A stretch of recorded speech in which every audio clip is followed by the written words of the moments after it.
All right, welcome everybody. This is the last section of the digestive system. Woohoo! We are moving through some items in the small and large intestine, which are kind of accessory items, so to speak. But I know in 10.3 I had a slide from 10.4 where I just introduced what basically these tubular structures are that are going to carry out mainly the processes of absorption. But there's a few things that need to support it. If you were doing a dissection, you would definitely see something called the mesentery, which is basically supports the coils of the small intestine and contains blood vessels that help carry the nutrients away. So if you look in the bottom portion, it's almost like a net or a blanket that is draped over the intestines. And as you can see here, there's going to be a ton of blood vessels attached to that. You can kind of see them in this picture here. So when you absorb something out of your food in these intestines, it goes directly into the bloodstream because these nutrients not only are going to be needed in the abdominal portion of the body, but throughout. All of your cells need these nutrients. So the mesentery is going to help carry those nutrients away. That's a key function I really want you guys to know. The next one is called the greater omentum. Excuse me, I have a typo right here. Omentum. I don't know why there's an R. But that is a peritoneum membrane that drapes like an apron over the parts of the body. So we have the blood vessels, okay, and this greater omertum is going to kind of drape itself a membrane to kind of keep everything in its place, okay? And that's very important because a lot of these intestines have a lot of pressure kept inside of you. You're packing a lot of luggage inside of your body. So if you were to sever that, a lot of times this will burst out, and that would be considered a hernia. Now, we also have intestinal villi. And that's what brings us to this picture down here. Inside of your intestine, we have these little villi. Notice that they are not just this flat surface in here. We have all those ridges. I believe you remember drawing a picture of that in 10.1. And that is essentially just to increase surface area. That is the absolute biggest thing to understand, not only in this class, but in biology in general. How can we efficiently run our processes in our body? Well, absorption is a huge process. Let's increase surface area. More opportunity for the food that passes through to be absorbed. There are times where you will actually eat food and not get everything out of that and will pass your stool of really good nutrients. So your body does whatever it can to absorb everything. So one thing I want to quickly go through is the small intestine and the fact that it has three parts. So basically we're going to look at the anatomy of what's going on. As you can see here, it immediately exits out of the stomach. So when we exit the stomach, we go to the first part of the small intestine. That's called the duodenum. Okay, also duodenum if you wanted to. I always like calling it the duodenum, but I was corrected by Dr. Hiley. It is the duodenum, so I stand corrected. But call it whatever you will. The next one is straight out of Semi-Pro, if you've ever seen it. Great movie with Will Ferrell. I'm going to punch you in the jejunum, which is the second part. It's about 2.2 meters long.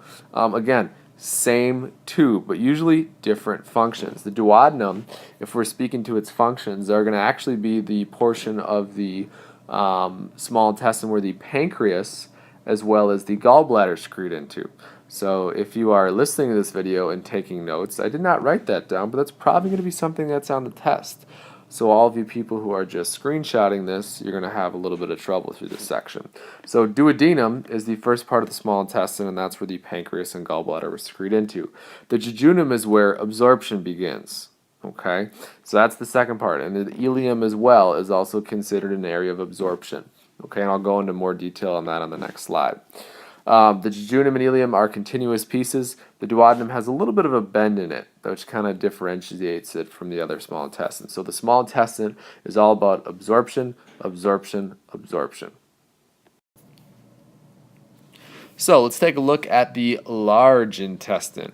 Its major function is to secrete mucus and to protect the wall against abrasion. And it reabsorbs water. That's a big thing. So if you've ever had really, really bad diarrhea, it means that you basically did not reabsorb a lot of the water in your colon and basically got rid of that stuff real quick. On the other hand, if your colon or large intestine is absorbing a lot of water, you end up getting constipation. The cool thing about this part of the body, the large intestine has a lot of flora.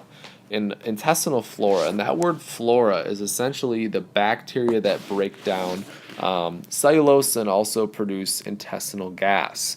So they are good bacteria, although in large numbers they are not good. So things like E. coli would be found in there, and that is definitely not good to have inside of large amounts inside of your body, but you should have some, and that's where we consider that intestinal flora.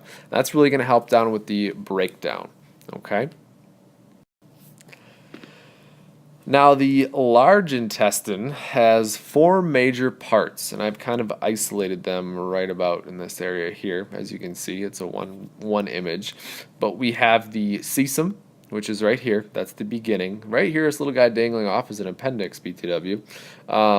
The ascending, transverse, descending, and sigmoid colon. So here's the cecum, and this is the ascending colon, this is the transverse, this is the descending, and this is the sigmoid colon. So they have basically, it's the same thing. It's a colon, but it has four parts.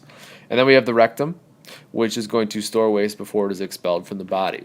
So everyone has probably experienced the job of the rectum. All right, the rectum is right here. A lot of muscles involved there, because if you've ever had that time where you thought you were going to poop and you thought it was coming out and you were running and holding your cheeks together, and you can thank the rectum for not releasing your bowels, okay?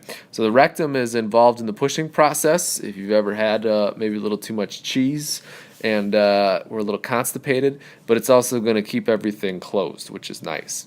And then the anus is essentially considered the muscular sphincter. So there's two sphincters in the stomach, the lower esophageal and the pyloric, and then the anus is also considered a sphincter, which is going to control the exit of waste. So that's everything we have for the small and large intestine. Hope it makes sense. If you have questions, please let me know. Yago out.